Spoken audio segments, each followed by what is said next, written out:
All right, here we are. Welcome to Travel Connections Live.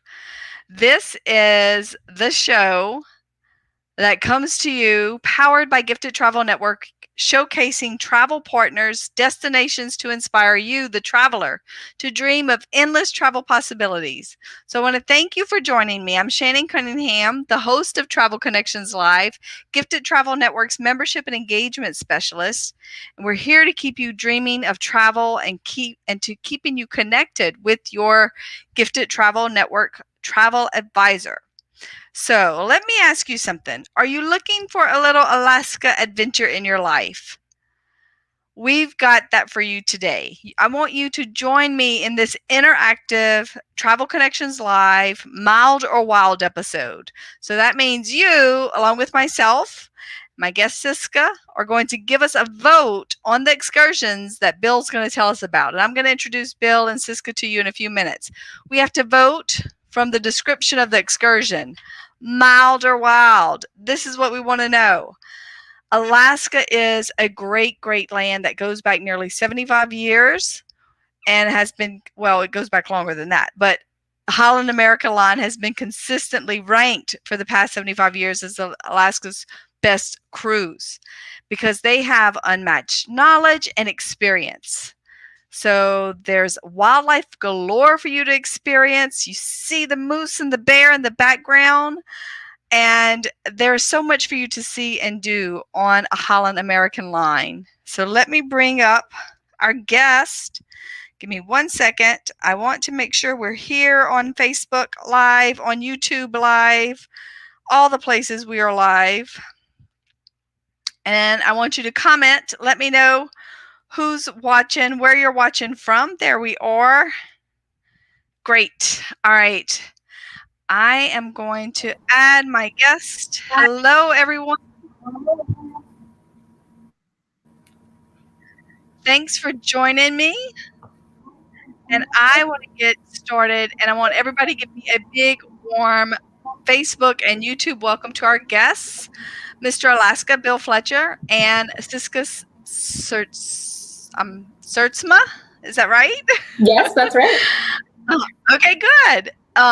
So before we get started with our mild or wild fun, why don't each of you tell us a little bit about yourselves and your role with Holland America Line and why you're so passionate about Alaska? Well, Shannon, thank you so much for having us here today. I guess I'll kick things off. As you said, my name is Bill Fletcher, and I'm the Senior Director of Consumer Programs and Destination Marketing at Holland America Line. And I have the enviable job of talking about all of the amazing places in the world that Holland America delivers our guests. But I have a very special connection to Alaska. I started my career actually in college as a motor coach commander, a bus driver and tour guide up in Alaska for Holland America. And I was a pre-med student at the time, and that first summer in Alaska literally changed the course of my life. And for the few decades since, let's just say, I've been talking about all the places in the world that we deliver our guests, but there's no place that remains more special to me than Alaska. I love it so much. I've been to pretty much every corner of it. I have a little cabin up there that I get to whenever I can, and I'm so proud to represent Holland America Line and how we showcase Alaska like nobody else can. And as you already mentioned, we've been doing it a lot longer than anyone else. We're celebrating 75 years of showing it off to our guests in 2022. So couldn't be more excited to be here today to talk to you about the land that I love. Awesome. Thanks so much for being here with us. Ciska, tell us about you and your role. Yeah, my name is Ciska Sertsma, and I recently joined Holland America as a business development manager. And I'm really excited to be here also alongside our Holland America Alaska expert, Bill. And Shannon, I would say my love of Alaska began about 15 years ago when I spotted my first humpback whale while on an excursion. So truly, ever since, I've been back several times. And to me, the beauty of Alaska is ever changing. Every experience is different, and you come home with just these memories that last a lifetime. So it's an incredible place with wildlife, cuisine, and of course, all the beauty that nature has to offer. That is awesome. Great. So let us know, those of you that are watching, if you've had the opportunity to experience Alaska, or if Alaska is a hot destination that you sell to your clients, if you're a Gifted Travel Network advisor, or if you're a traveler wanting to go to Alaska, let us know what it is about Alaska that you want to see. So drop some comments below. I see we have a few people watching because we're about to get started with our fun game. And I know when we were talking about this, I was surprised at some of these excursions that we talked about, because I'm thinking, yeah, I didn't think there was anything wild in Alaska. And I learned a lot. So I'm hoping that you, like myself, are going to learn a lot and develop a curiosity about Alaska and what they have to offer, and maybe pique your interest enough to call one of your Gifted Travel Network advisors to want to go. So let's see real quick. We've got a comment. Never been to Alaska, but I'd love to go. All right, Gina, we'll get ready because we are going to tease you a little bit, and we're going to make you really, really want to go. So, Ciska, are you ready? Do we have I'm ready. Mild or wild? All right. So what we're going to do for this part of the show is Bill's going to give us an excursion title. Ciska and I are going to give our opinion on whether it's mild or wild, what we think just from the title. And you as a viewer are going to type in the comments below what you think of it is. There are no right or wrong answers at all. And then Bill's going to give us the description and tell us all about the excursion. So are you ready, Bill? I'm ready. Let's do it. All right, let's do it. I do have some pretty pictures to accompany these if you want to bring those up while we talk. Let's do it, yes. So this is our first one. Dog sledding, right? Go ahead. I was going to say the first one on our list is helicopter dog sledding. This is perhaps unique in all the world to Alaska. I've never heard of it being offered anywhere else. It's offered actually in the ports of both Juneau and Skagway. And I guess I'll hold off there on telling you any more about it while you decide whether it's mild or wild. All right. I'm going to say mild, right? I mean, what's wild about some puppies and a helicopter ride? Ciska thinks is wild. What's wild about that? I say wild, because if you even call the wild, I would call this a wild excursion. Well, I would say that you're both right on this one, because it's a wild once in a lifetime opportunity to be able to start off at your ship in the port of Juneau or Skagway at sea level. Obviously, you step aboard a helicopter, which is a short drive from your gangway, and you're transported from a summer day on the pier next to your ship to an ice field where it's winter all year long. That's just a hop over the mountains that are behind the ship. It's literally a 5 to 10 minute helicopter ride, which in itself is a pretty amazing lifetime experience. You land on this ice field where a dog sled team and a crew of qualified dog mushers are waiting to take you on a dog sledding adventure on the snow that is atop the ice in this ice field. I know in a few minutes we're going to talk about some of the glacier experiences available in Alaska. Just know that the ice field that is underneath these helicopter glacier experiences is the lake from which the glaciers flow. When we talk about the glaciers, this is where the story starts, is up in these ice fields where the snow is on top of these lakes or seas of ice, and you'll be transported by dog sled. No experience required, no effort required other than literally getting on and off the motor coach to go to the heliport, getting on and off the helicopter, and on and off the dog sled. So it's mild in the sense of physical exertion for sure, but it's very wild in the sense of the lifetime opportunity that it represents to ride on a dog sled on a glacier in Alaska in the middle of summer. Yeah, that sounds real exciting. That's very exciting. And all of our participants, thank you for chiming in. They all thought it was wild. It is definitely a wild adventure. So having those little doggies mush through the snow is definitely something that everyone, I think, should experience or at least see while they're in Alaska, right? Absolutely. And the All right. next excursion on our list is very closely related to this one. It's a helicopter trekking excursion that takes you by helicopter, very similar to what we just talked about with the dog sledding. But in this case, you are equipped with crampons, which are spiked accessories that clamp onto the bottom of your shoes that allow you good traction on the ice while your guide walks you around and introduces you to the basics of how the ice fields are formed, how they've carved the landscape. And you literally take a walk or a trek on the ice with a guide. So I will let you vote on what you think this excursion might qualify as. Trekking. So just walking in the snow, right? Right. Mild. What do you guys think? All right, Brent says mild. We've got one mild. Give us your comments. Let us know what you think it is. What did Ciska vote? Ciska voted mild. Okay. All right. Well, I would say that compared to the dog sledding, this is perhaps a bit more mild because you don't have the added exhilaration of being run on a dog sled on a glacier. But in all other respects, it's really very similar in terms of the over-the-top experience that it offers, stepping aboard a helicopter and being transported into this other world atop the ice field.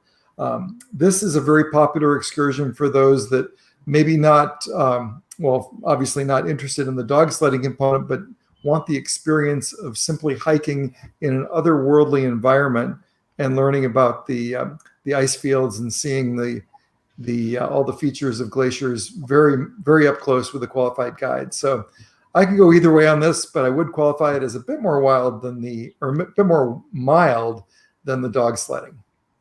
Okay, cool. You just have to use your own energy, right? Yes, that's right. Yeah, that's right. All right, what's next for us, Bill?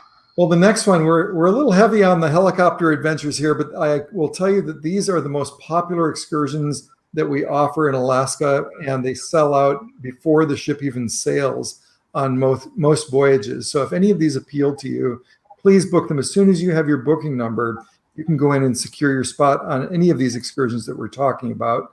And in particular, these helicopter combination excursions, such as the dog sledding, the glacier trekking, and in this case, glacier climbing.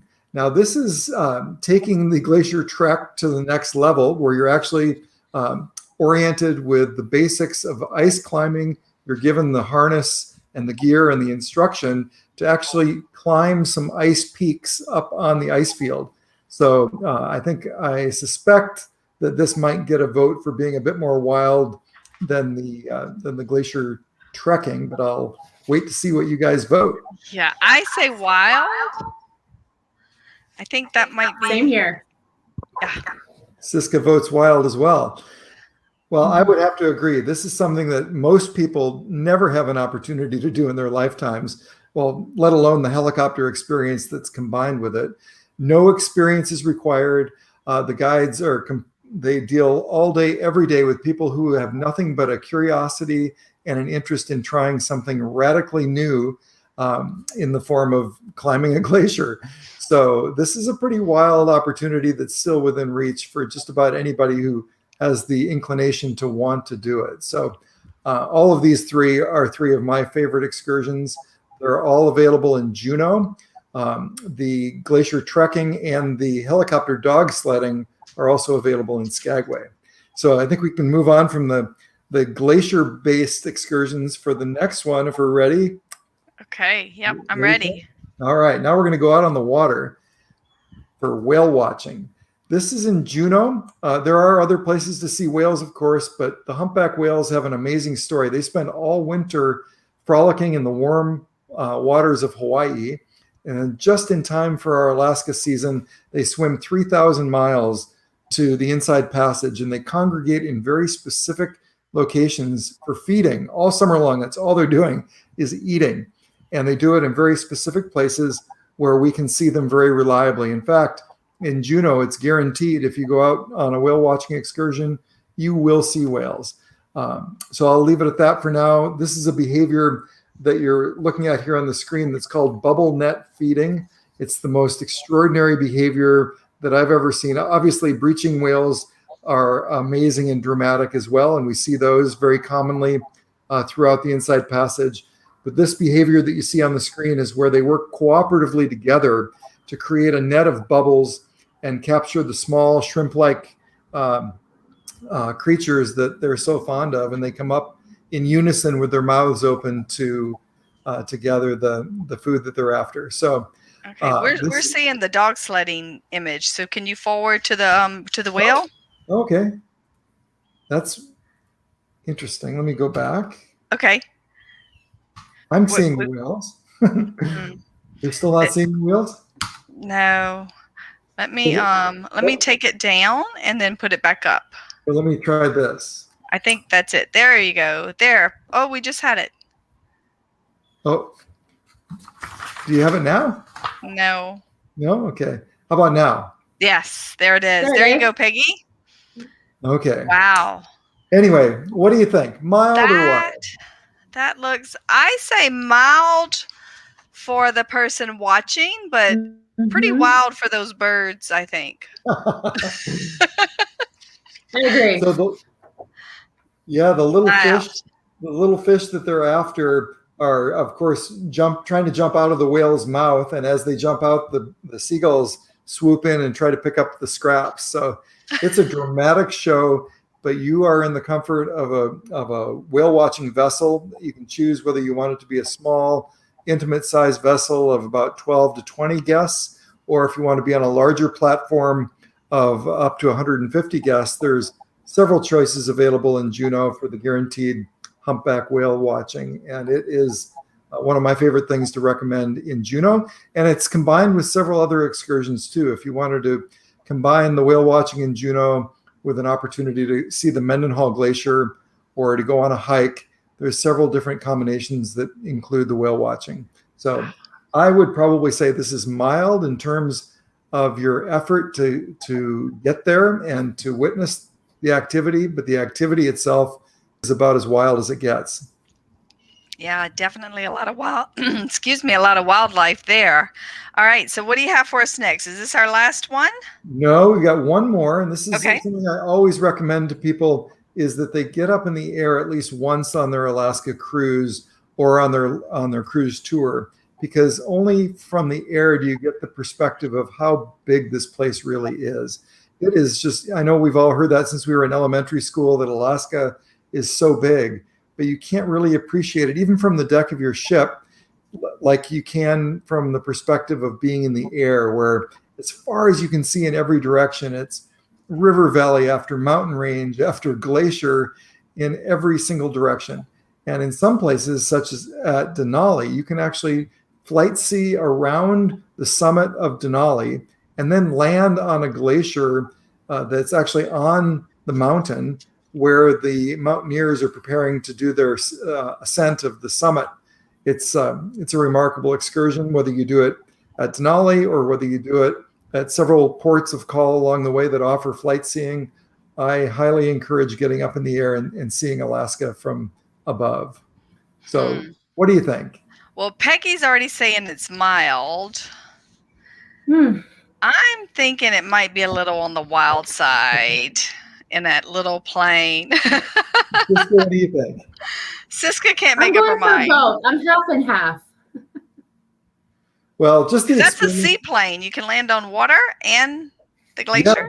Well, depending on the excursion, you can choose a float plane, or you can choose a ski plane, or just a wheeled plane. There's lots of options depending on where we're talking about. But just the experience of being in a small plane is pretty wild if you've never done that. You feel pretty small up there over the huge landscape below, and it gives you a perspective, as I say, that isn't available really any other way. Yeah, so, I can only imagine. And this picture, I'm sure, especially, we're seeing it on our screen, I'm sure does not do it any justice whatsoever to the awesomeness and just the monstrosity that you probably feel this big when you get out of that plane.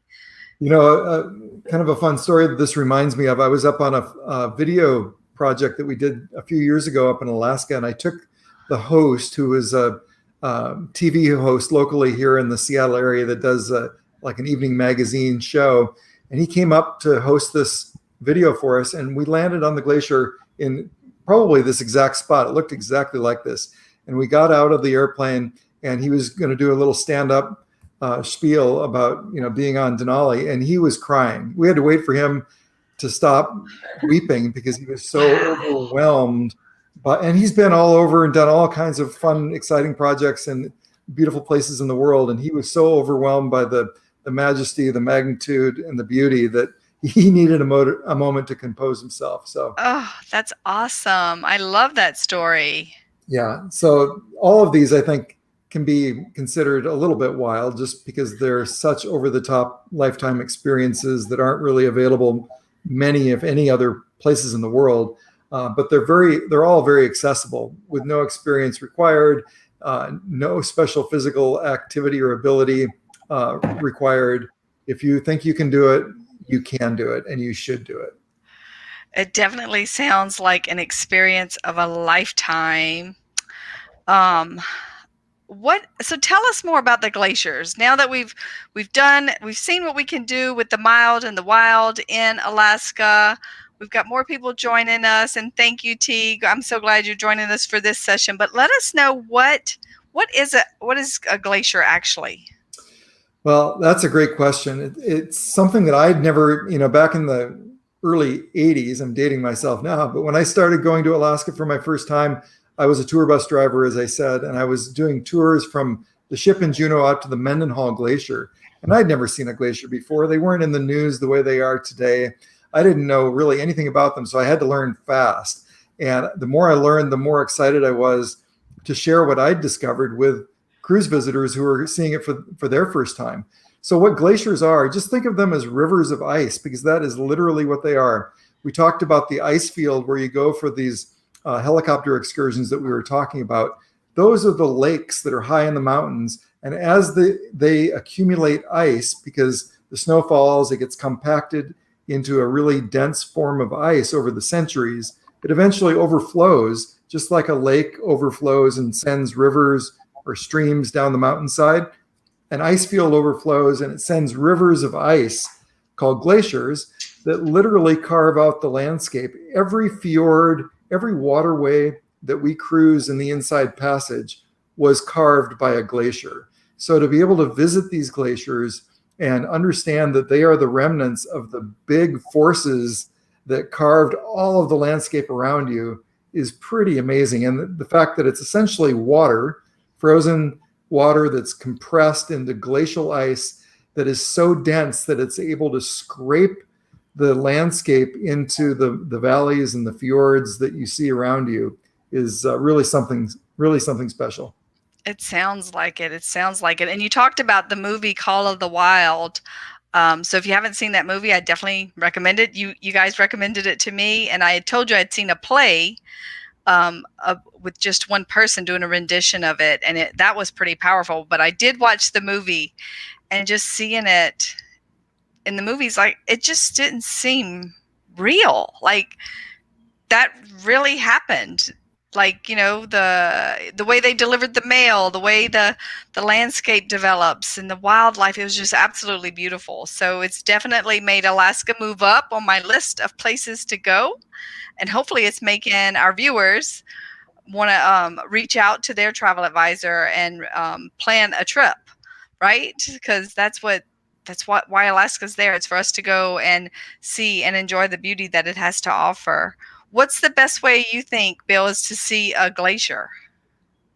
Well, I think, of course I'm biased, but I think Alaska perhaps lends itself more to the cruise experience than any other destination in the world, because all of these passages were carved out by these glaciers. There's more than 15,000 islands in the Inside Passage. So you're winding your way between the islands all the time.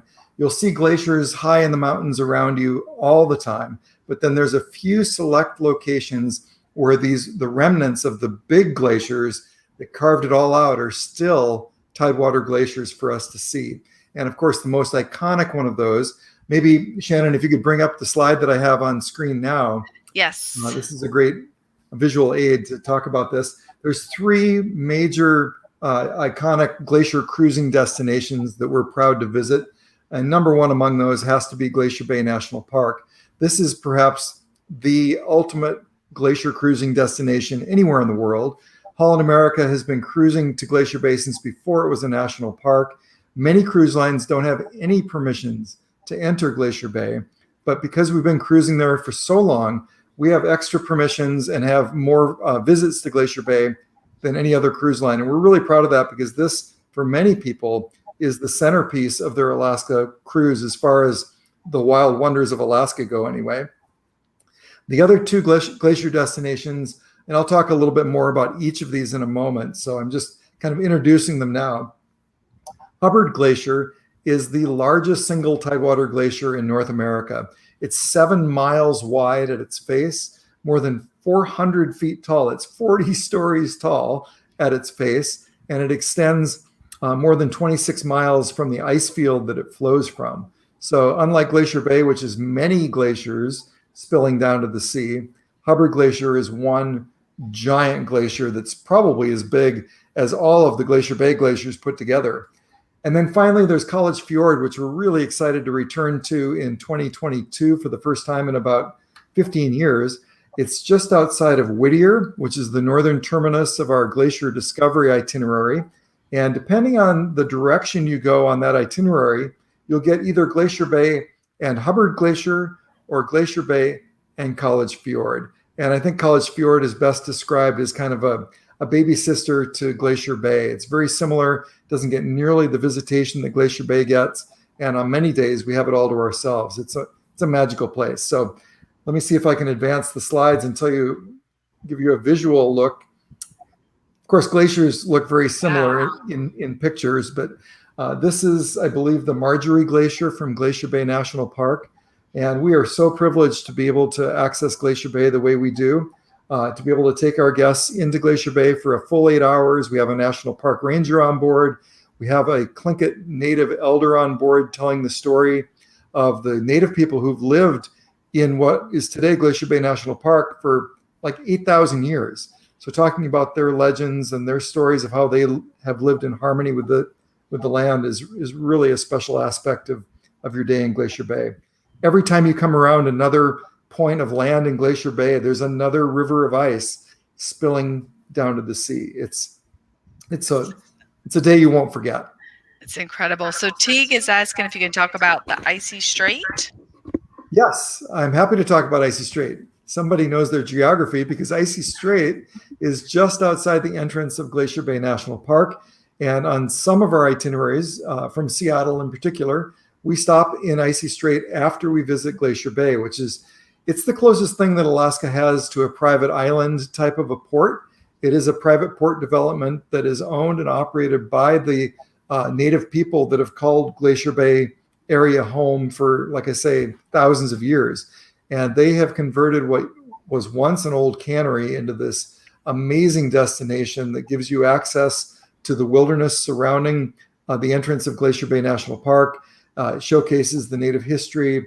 They have a brand new tramway that takes you to the top of the mountain to get a view of everything around, including, I was up there, they were showing it off to me before they opened it to the public, and we were on the top of the mountain, and you could see humpback whales from the top of the mountain outside the entrance of Glacier Bay National Park. It was really just kind of unbelievable that all of that was in one view from this vantage point.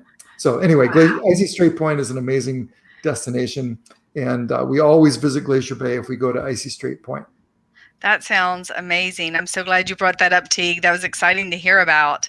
Now, Ciska, you're our connection. You are the connection with Gifted Travel Network with Holland America Line. You connected us to Bill, to his amazing expertise, and our advisors are excited to work with the viewers that are watching who want to experience Holland America, who want to experience Alaska, who wants to get on that little orange plane, like Bianca said.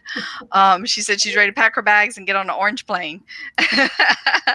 So you have something, an And it's a very special opportunity for people watching to contact a Gifted Travel Network advisor, right? For an exclusive special. Yes, that's right, Shannon. Yes, we have a great offer we want to share with you today. So depending on the type of journey and type of stateroom that you choose, this offer includes up to 350 in onboard and land credit, as well as a $99 per person deposit. So this offer starts today, and it will extend until September 15th. So please make sure to connect with your GTN travel advisor and take advantage of it, because it's a great deal. Awesome. Ciska, I just add to that, we've talked mostly about our Alaska cruise experience, but to take full advantage of everything that Alaska has to offer, of course, you need to step off the ship. And I always recommend combining Denali with an Alaska cruise, and all of our cruise tours, which combine our cruise with a land vacation, are centered with a Denali experience of up to 3 nights. And I know we don't have time to talk about all of the amazing reasons to visit Denali, but I highly encourage you to talk to your GTN advisor about the possibility of combining a cruise with a Denali-centered cruise tour. Absolutely. That is so awesome. So, mild or wild, you have a choice, right? Alaska has something for everyone, especially experiencing this incredible destination with Holland America line.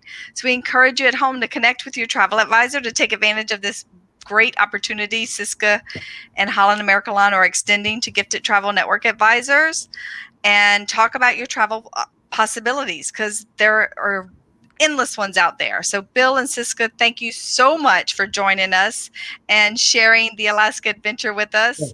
It's been so fun.